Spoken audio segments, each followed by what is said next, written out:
Many new Bitcoiners ruin their financial future by putting blind faith in price predictions and taking outsized risk. So in this video, I'm going to show you the method used by Bitcoin billionaires like Michael Saylor to forecast Bitcoin's price and how to apply it to calculate how much money you can make with Bitcoin in a way that protects your savings. To start, you need to know how Bitcoin has grown since it was first invented. So here's the chart of Bitcoin's price in dollars, showing its full price history since 2009. Because Bitcoin started as an open internet project, each Bitcoin was worth zero. Since then, Bitcoin's gone through 3 cycles, where it grew over 600x, 120x, and 22x respectively. If we want to predict Bitcoin's growth in the coming years, we can't just use these numbers, because the periods and growth rates are inconsistent.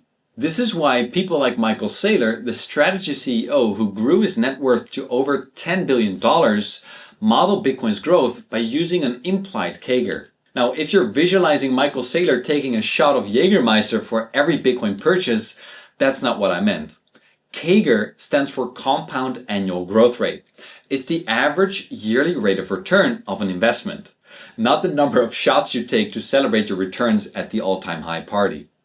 To help forecast Bitcoin's growth, I put Bitcoin's past CAGR in the spreadsheet you can access via the link in the description. Now, what do you notice? For the past 2 to 10 years, the CAGR ranges between 28 and 96%. By comparison, the stock market has a 10-year CAGR of just 12%. Now, we can choose a reasonable value for the CAGR and use it to project Bitcoin's growth into the future. Let's stay on the safe side and pick a number on the low end of the range, say 40%. We can now calculate Bitcoin's price after a year by multiplying its current price of 111K by 1.40, which gives us 155K.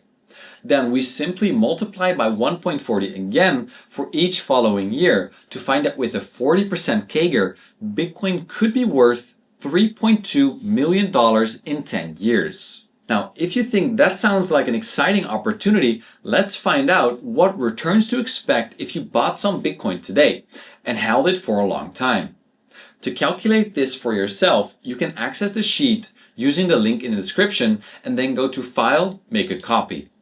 Once you enter the amount you would invest, it's going to repeat the same calculation using that amount instead of the price of Bitcoin.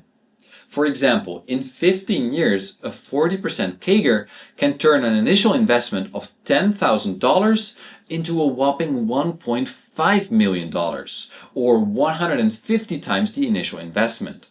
Isn't that just crazy?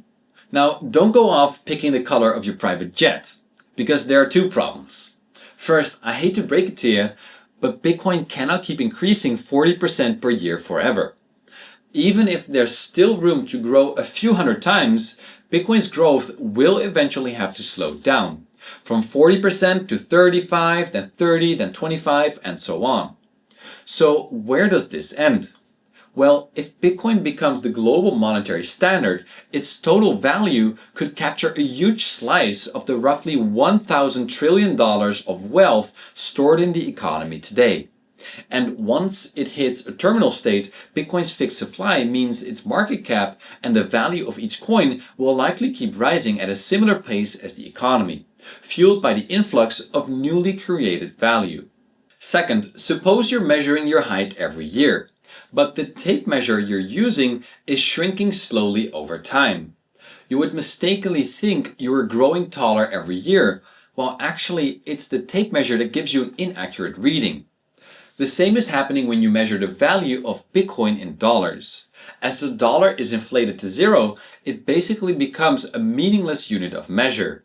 At some point, an infinitely printed paper asset is no longer the best way to measure Bitcoin's value. Other goods like gold, real estate, or energy will probably take the dollar's place. Now, there's a very important lesson you can take away from Bitcoin's CAGR. But before I tell you, let me first point out something remarkable. If you've gotten access to the sheet linked in the description, you can play around with the duration of the investment by extending the table and by looking at the year-on-year performance. Let's extend our $10,000 investment example to 20 years, assuming a 40% annual return. In the first year, you would make only $4,000, but then in the final year, you would make almost $2.4 million. So year 20 would make you 600 times more than year 1. What you see here is the incredible power of compounding. With compounding growth, the majority of gains are made in the last few years, and even a small amount of Bitcoin held for 20 years could set you up for life. So what's the big takeaway from this? To make generational wealth with Bitcoin, the only thing more important than the amount you buy is the time you hold it. The mistake countless new Bitcoiners make is to artificially increase their Bitcoin holdings by using leverage. Yes, you can buy more Bitcoin by using credit, but use too much of it and you can just as easily lose your savings. To help new Bitcoiners avoid these mistakes, I've created a simple step-by-step system that turns your hard-earned savings into profits without any luck or uncertainty. Click this video up here if you want to find out how it works.